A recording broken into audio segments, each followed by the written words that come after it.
guys, good morning. May ayusin tayo ngayon. Magpalit tayo ng guma sa ahil na ano.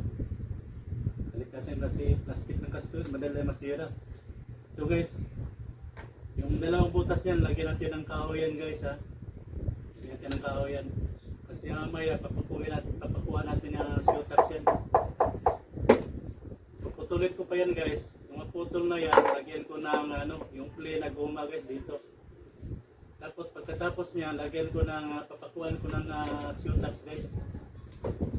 Kasi dalawang butas yan dito saka dito. Para matibay yung pagkabit natin ng guma. Nung malagyan na ng sewtax yan guys, lagyan natin ulit ng guma naman, yung may spike guys. Dikit natin. Para naman matakpan yung sewtax na nilagay natin sa lalim.